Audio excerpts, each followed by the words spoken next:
आज का हमारा पहला क्वेश्चन होगा बिसलदेव रासो नामक ग्रंथ किसने लिखा है। दोस्तों बहुत ही इंपॉर्टेंट क्वेश्चन है, किसने लिखा है बिसलदेव रासो नामक ग्रंथ। तो हमारे इस क्वेश्चन का राइट आंसर होगा ऑप्शन नंबर ए, किसने लिखा है, नरपति नाले ने लिखा है। बहुत ही इंपॉर्टेंट क्वेश्चन है, कई बार एग्जाम में पूछा गया, अच्छे से याद कर लें। बिसलदेव नामक ग्रंथ किसने लिखा है, तो नरपति नाले ने लिखा है। ऑप्शन नंबर ए हमारे क्वेश्चन का राइट आंसर होगा, अच्छे से याद कर लें। अगले क्वेश्चन को देखते हैं।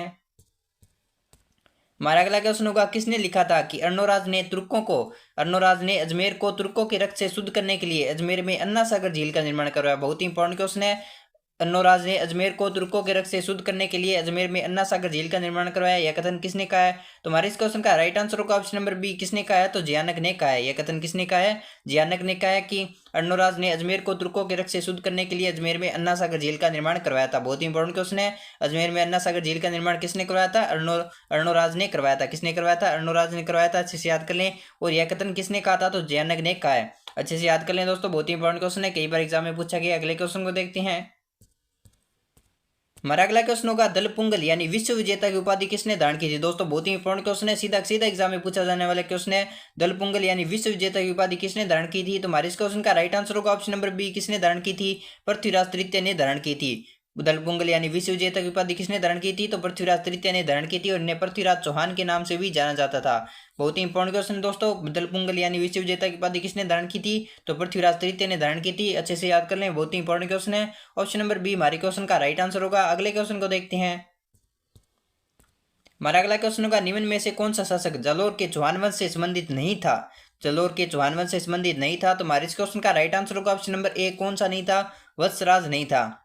बाकी कीर्तिपाल, समर सिंह और उदय सिंह कहाँ के चौहान शासक थे, तो जालोर के चौहान शासक थे। बहुत ही इंपॉर्टेंट क्वेश्चन है। कौन कौन से थे, कीर्तिपाल, समर सिंह और उदय सिंह, तीनों जालोर के चौहान शासक थे, और वत्सराज नहीं थे। बहुत ही इंपॉर्टेंट क्वेश्चन है। ऑप्शन नंबर ए हमारे क्वेश्चन का राइट आंसर होगा, कौन नहीं था, वत्सराज नहीं था। अगले क्वेश्चन को देखते हैं। हमारा अगला क्वेश्चन होगा, पृथ्वीराज चौहान ने पराजित किया था। पृथ्वीराज चौहान ने किसे पराजित किया था, तो हमारे इस क्वेश्चन का राइट आंसर होगा option number D, Prithviraj Chauhan ने चंदेल शासकों को, बडानकों को और चालुक्य वंशी शासकों को सभी को पराजित किया था। यानी ऑप्शन नंबर डी हमारे क्वेश्चन का राइट आंसर होगा। उपरोक्त सभी इस क्वेश्चन का राइट आंसर होगा। किस किस को पराजित किया था, चंदेल शासकों को, बडानकों को और चालुक्य वंशी शासकों को सभी को पराजित किया था। दोस्तों ऑप्शन नंबर डी हमारे क्वेश्चन का राइट आंसर होगा। अच्छे से याद कर लें। अगले क्वेश्चन को देखते हैं। हमारा अगला क्वेश्चन होगा, बूंदी में रंग महल का निर्माण किसने करवाया था। बहुत ही इंपॉर्टेंट क्वेश्चन है, बूंदी में रंग महल का निर्माण किसने करवाया, तो हमारे इस क्वेश्चन का राइट आंसर होगा ऑप्शन नंबर ए, किसने करवाया था, छत्रसाल ने करवाया था। किसने करवाया था, छत्रसाल ने बूंदी में रंग महल का निर्माण करवाया था। बहुत ही इंपॉर्टेंट क्वेश्चन है। ऑप्शन नंबर ए हमारे क्वेश्चन का राइट आंसर होगा। अच्छे से याद कर लें, बूंदी में रंग महल का निर्माण किसने करवाया था, तो छत्रसाल ने करवाया था। ऑप्शन नंबर ए हमारे क्वेश्चन का राइट आंसर होगा। इंपॉर्टेंट क्वेश्चन है ये भी। अगले क्वेश्चन को देखते हैं। हमारा अगला क्वेश्चन होगा, 1300 में रणथंभौर आक्रमण के दौरान अलाउद्दीन खिलजी का कौन सा सेना नायक मारा गया था। दोस्तों बहुत ही इंपॉर्टेंट क्वेश्चन है, सीधा सीधा एग्जाम में पूछे जाने वाला क्वेश्चन है। 1300 ईस्वी में रणथंभौर आक्रमण के दौरान अलाउद्दीन खिलजी का कौन सा सेना नायक मारा गया था, तो हमारे इस क्वेश्चन का राइट आंसर होगा ऑप्शन नंबर बी, कौन सा मारा गया था, नुसरत खां मारा गया था। अलाउद्दीन खिलजी का कौन सा सेना नायक मारा गया था, तो नुसरत खां मारा गया था। ऑप्शन नंबर बी हमारे क्वेश्चन का राइट आंसर होगा। कौन सा सेना नायक मारा गया था अलाउद्दीन खिलजी का, तो नुसरत खां मारा गया था। ऑप्शन नंबर बी हमारे क्वेश्चन का राइट आंसर होगा। अच्छे से याद कर लें। अगले क्वेश्चन को देखते हैं। हमारा अगला क्वेश्चन होगा, ललित विग्रह राज का रचयिता सोमदेव किस चौहान शासक के दरबार में था। बहुत ही इंपॉर्टेंट क्वेश्चन है। ललित विग्रह राज का रचयिता कौन है, सोमदेव है। ललित विग्रह राज का रचयिता कौन है, सोमदेव है। और ये किस चौहान शासक के दरबार में रहते थे, तो हमारे इस क्वेश्चन का राइट आंसर होगा ऑप्शन नंबर बी, किसके दरबार में रहते थे, विग्रह राज चतुर्थ के दरबार में रहते थे। ललित विग्रह राज नामक किसके ललित विग्रह राज के रचयिता कौन है, सोमदेव है। और किसके दरबार में, किस चौहान शासक के दरबार में रहते थे, तो विग्रह राज चतुर्थ के दरबार में रहते थे। कौन रहते थे, सोमदेव, जो कि ललित विग्रह राज के रचयिता है। बहुत ही इंपॉर्टेंट क्वेश्चन है। ऑप्शन नंबर बी हमारे क्वेश्चन का राइट आंसर होगा। अच्छे से याद कर लें। अगले क्वेश्चन को देखते हैं। हमारा अगला क्वेश्चन होगा, मूवक किस वंश का शासक था। दोस्तों बहुत ही इंपॉर्टेंट क्वेश्चन है, मूवक किस वंश का शासक था, तो हमारे इस क्वेश्चन का राइट आंसर होगा ऑप्शन नंबर ए, किस वंश का था, तो चाहमान वंश का था। किस वंश का था मूवक शासक, तो चाहमान वंश का शासक कौन सा था, मूवक था। ऑप्शन नंबर ए हमारे क्वेश्चन का राइट आंसर होगा। अच्छे से याद कर लें कौन सा था, तो मूवक किस वंश का शासक था, तो चाहमान वंश का शासक था। ऑप्शन नंबर ए हमारे क्वेश्चन का राइट आंसर होगा। इंपॉर्टेंट क्वेश्चन है भी। अगले क्वेश्चन को देखते हैं। हमारा अगला क्वेश्चन होगा, अंग्रेजों ने मांगलोर के युद्ध में, मांगलोर का युद्ध कब हुआ था दोस्तों, 1821 में हुआ था। अंग्रेजों ने मांगलोर के युद्ध में कोटा महाराजा के विरुद्ध किसकी सहायता की थी। दोस्तों बहुत ही इंपॉर्टेंट क्वेश्चन है, अंग्रेजों ने मांगलोर के युद्ध में कोटा महाराजा के विरुद्ध किसकी सहायता की थी। तुम्हारे इस क्वेश्चन का राइट आंसर होगा ऑप्शन नंबर बी, किसकी सहायता की थी, जालिम सिंह की सहायता की थी। अंग्रेजों ने कोटा महाराजा के विरुद्ध किसकी सहायता की थी? तो जालिम सिंह की सहायता की थी। और कब किस युद्ध में की थी? तो मांगलोर के युद्ध में की थी। और कब हुआ था मांगलोर का युद्ध? तो 1821 ईस्वी में हुआ था। अच्छे से याद कर लें, कब हुआ था मांगलोर का युद्ध? तो 1821 ईस्वी में हुआ था। अच्छे से याद कर लें। बहुत ही इंपॉर्टेंट क्वेश्चन है। ऑप्शन नंबर बी हमारे क्वेश्चन का राइट आंसर होगा। किसकी सहायता की थी अंग्रेजों ने? तो जालिम सिंह की सहायता की थी। इंपॉर्टेंट क्वेश्चन है भी। अगले क्वेश्चन को देखते हैं। हमारा अगला क्वेश्चन होगा, किस इतिहासकार ने चौहानों को ब्राह्मण वंश से उत्पन्न होना माना है? यानी दोस्तों किस इतिहासकार ने चौहानों को ब्राह्मण वंश से उत्पन्न माना है? तो हमारे इस क्वेश्चन का राइट आंसर होगा ऑप्शन नंबर सी। किसने माना है? तो डॉक्टर भंडारकर ने माना है। डॉक्टर भंडारकर ने चौहानों को किस वंश से उत्पन्न माना है? तो ब्राह्मण वंश से उत्पन्न माना है। दोस्तों बहुत ही इंपॉर्टेंट क्वेश्चन है। किस वंश से माना है? तो ब्राह्मण वंश से माना है। बहुत ही इंपॉर्टेंट क्वेश्चन है। और किसने माना है? तो डॉक्टर भंडारकर ने माना है। डॉक्टर भंडारकर ने चौहानों को किस वंश से माना है? तो ब्राह्मण वंश से माना है। ऑप्शन नंबर सी हमारे क्वेश्चन का राइट आंसर होगा। अच्छे से याद कर लें, बहुत ही इंपॉर्टेंट क्वेश्चन है। अगले क्वेश्चन को देखते हैं। हमारा अगला क्वेश्चन होगा, गौरी के आक्रमण के समय चालुक्यों की सहायता देने के विरुद्ध पृथ्वीराज तृतीय को परामर्श देने वाला मंत्री कौन था? गौरी के आक्रमण के समय चालुक्यों की सहायता देने के विरुद्ध पृथ्वीराज तृतीय को परामर्श देने वाला मंत्री कौन था? तो हमारे इस क्वेश्चन का राइट आंसर होगा ऑप्शन नंबर ए। कौन था? तो कदम्बास था। कौन था? कदम्बास था। बहुत ही इंपॉर्टेंट क्वेश्चन है। हमारा क्वेश्चन होगा, गौरी के आक्रमण के समय चालुक्यों की सहायता देने के विरुद्ध पृथ्वीराज तृतीय को परामर्श देने वाला मंत्री कौन था? तो कदम्बास था। ऑप्शन नंबर ए हमारे क्वेश्चन का राइट आंसर होगा। इंपॉर्टेंट क्वेश्चन है भी, कई बार एग्जाम में पूछा गया, अच्छे से याद कर ले। कौन था? कदम्बास था। ऑप्शन नंबर ए हमारे क्वेश्चन का राइट आंसर होगा। अगले क्वेश्चन को देखते हैं। हमारा अगला क्वेश्चन होगा, जालौर को जीतकर अलाउद्दीन खिलजी ने जालौर का नाम क्या रखा था? जालौर को जीतकर अलाउद्दीन खिलजी ने जालौर का नाम क्या रखा था? तो हमारे इस क्वेश्चन का राइट आंसर होगा ऑप्शन नंबर सी। क्या रखा था? तो जलालाबाद रखा था। जालौर को जीतकर अलाउद्दीन खिलजी ने जालौर का नाम क्या रखा था? तो जलालाबाद रखा था। ऑप्शन नंबर सी हमारे क्वेश्चन का राइट आंसर होगा। सीधा सीधा एग्जाम में पूछे जाने वाला क्वेश्चन है, जो अच्छे से याद कर लें। जालौर को जीतकर अलाउद्दीन खिलजी ने जालौर का नाम क्या रखा था? तो जलालाबाद रखा था। ऑप्शन नंबर सी हमारे क्वेश्चन का राइट आंसर होगा। अगले क्वेश्चन को देखते हैं। हमारा अगला क्वेश्चन होगा, चौहानों की रणथंभौर शाखा का प्रवर्तक कौन था? चौहानों की रणथंभौर शाखा का प्रवर्तक कौन था? इंपॉर्टेंट क्वेश्चन ये भी। तो हमारे इस क्वेश्चन का राइट आंसर होगा ऑप्शन नंबर बी। कौन था? तो गोविंदराज था। चौहानों की रणथंभौर शाखा का प्रवर्तक कौन था? तो गोविंदराज था। कौन था? गोविंदराज था। चौहानों की रणथंभौर शाखा का प्रवर्तक कौन था? तो गोविंदराज था। ऑप्शन नंबर बी हमारे क्वेश्चन का राइट आंसर होगा। अच्छे से याद कर लें। अगले क्वेश्चन को देखते हैं। हमारा अगला क्वेश्चन होगा, 1191-92 में तराइन के युद्ध में किस चौहान शासक को आक्रमणकारी शहाबुद्दीन गौरी से लड़ना पड़ा था? दोस्तों बहुत ही इंपॉर्टेंट क्वेश्चन है। किस चौहान शासक को शहाबुद्दीन गौरी से लड़ना पड़ा था? तो हमारे इस क्वेश्चन का राइट आंसर होगा ऑप्शन नंबर बी। किसको लड़ना पड़ा था? तो पृथ्वीराज तृतीय को लड़ना पड़ा था। पृथ्वीराज तृतीय को किससे लड़ना पड़ा था?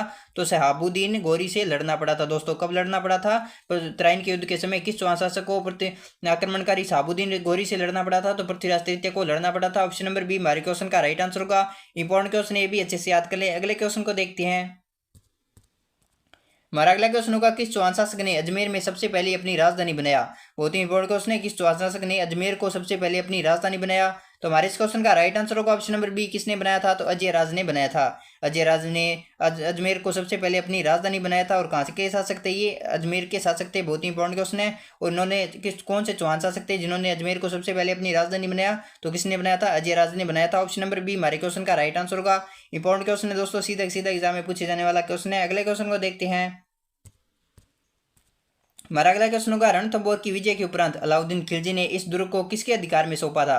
रणथंभौर को किसके अधिकार में सौंपा था अलाउद्दीन खिलजी ने? तो हमारे इस क्वेश्चन का राइट आंसर होगा ऑप्शन नंबर बी। किसे सौंपा था? तो उलूग खान को सौंपा था। रणथंभौर को किससे सौंपा था?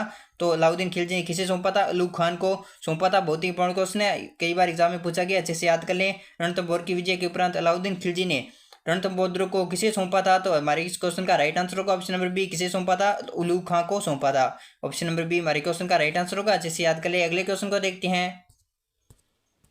हमारा अगला क्वेश्चन होगा, रणथंभौर के हमीर के विरुद्ध किस मुस्लिम सेनानायक ने खिलजी सेना का नेतृत्व किया? दोस्तों बहुत ही इंपॉर्टेंट क्वेश्चन है। किस मुस्लिम सेनानायक ने खिलजी सेना का नेतृत्व किया? तो हमारे इस क्वेश्चन का राइट आंसर होगा ऑप्शन नंबर बी। किसने किया था? तो नुसरत खान ने किया था।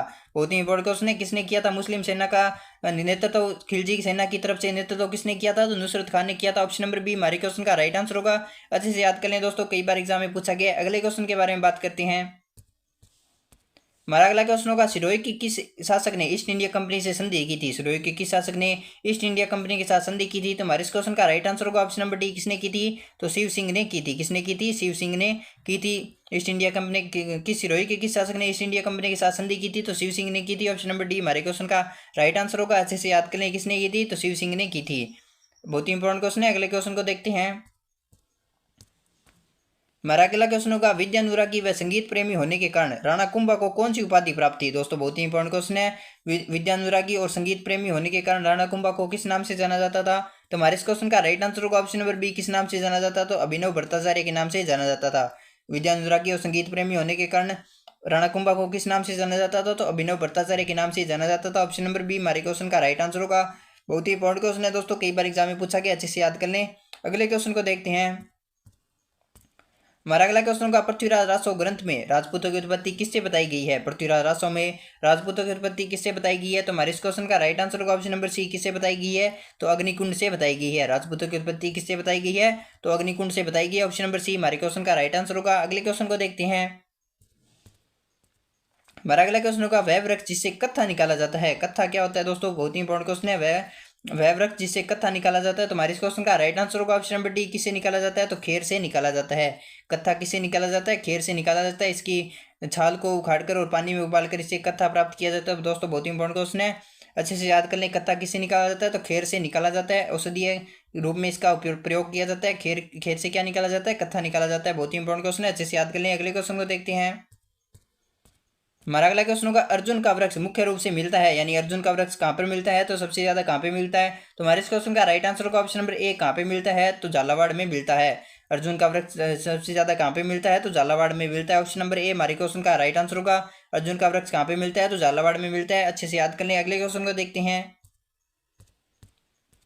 हमारा अगला क्वेश्चन होगा राजस्थान राज्य वन नीति कब लागू हुई थी। राजस्थान राज्य वन नीति कब लागू हुई थी। तो हमारे इस क्वेश्चन का राइट आंसर होगा ऑप्शन नंबर ए, कब हुई थी। तो 2010 में हुई थी। राजस्थान राज्य वन नीति कब लागू हुई थी। तो 2010 में हुई थी। ऑप्शन नंबर ए हमारे क्वेश्चन का राइट आंसर होगा। अगले क्वेश्चन को देखते हैं। हमारा अगला क्वेश्चन होगा निम्नलिखित में से कौन सी राजस्थान में वनों के प्रशासनिक वर्गीकरण की श्रेणी नहीं है। दोस्तों बहुत ही इंपॉर्टेंट क्वेश्चन है। राजस्थान में वनों के प्रशासनिक वर्गीकरण की श्रेणी नहीं है। तो हमारे इस क्वेश्चन का राइट आंसर होगा ऑप्शन नंबर डी, कौन सी नहीं है। तो अनारक्षित वन नहीं है। अनारक्षित वन राजस्थान में प्रशासनिक वर्गीकरण की श्रेणी नहीं है। दोस्तों बहुत ही इंपॉर्टेंट क्वेश्चन है, कौन सी नहीं है। तो अनारक्षित वन नहीं है। और कौन कौन सी है। तो अवर्गीकृत वन, सुरक्षित वन और आरक्षित वन तीनों प्रशासनिक वर्गीकरण की श्रेणी है। दोस्तों बहुत ही इंपॉर्टेंट क्वेश्चन है, कौन सी नहीं है। अनारक्षित वन नहीं है। ऑप्शन नंबर डी हमारे इस क्वेश्चन का राइट आंसर होगा। अगले क्वेश्चन को देखते हैं।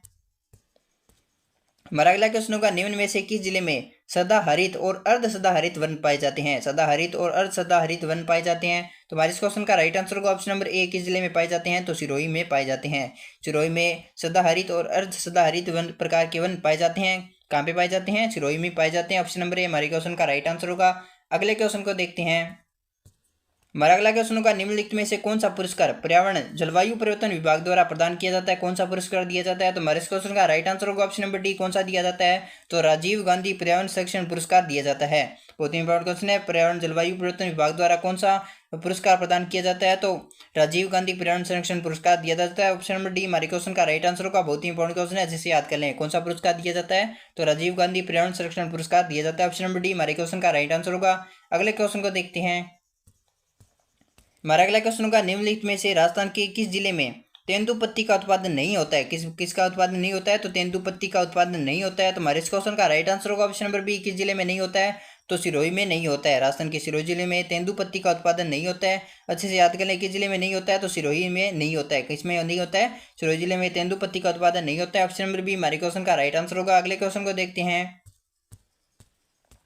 हमारा अगला क्वेश्चन होगा किस जिले में उपोष्ण पर्वतीय वन पाए जाते हैं। उपोष्ण पर्वतीय वन पाए जाते हैं। तो हमारे इस क्वेश्चन का राइट आंसर होगा ऑप्शन नंबर डी, किस जिले में पाए जाते हैं। तो सिरोही में पाए जाते हैं। सिरोही में किस प्रकार के वन पाए जाते हैं। तो उपोष्ण पर्वतीय वन पाए जाते हैं। ऑप्शन नंबर डी हमारे क्वेश्चन का राइट आंसर होगा। किस जिले में पाए जाते हैं। तो सिरोही में पाए जाते हैं। अच्छे से याद कर लें। अगले क्वेश्चन को देखते हैं।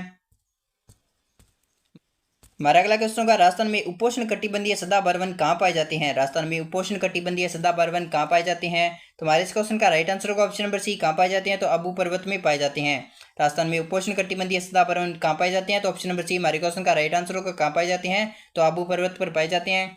तो दोस्तों सभी इंपॉर्टेंट क्वेश्चन है जो कि आपको इस वीडियो में कवर करवा दिए हैं। अगर आपको किसी भी क्वेश्चन में कोई डाउट है तो आप कमेंट बॉक्स में टाइप कर सकते हैं। अगर आपको इस वीडियो की इन क्वेश्चन की पीडीएफ चाहते हैं तो आपको टेलीग्राम चैनल पर मिल जाएगी, जिसका लिंक आपको वीडियो के डिस्क्रिप्शन बॉक्स में दिया हुआ है। तो वहाँ से आप टेलीग्राम चैनल को ज्वाइन करके उसके पीडीएफ को डाउनलोड कर सकते हैं।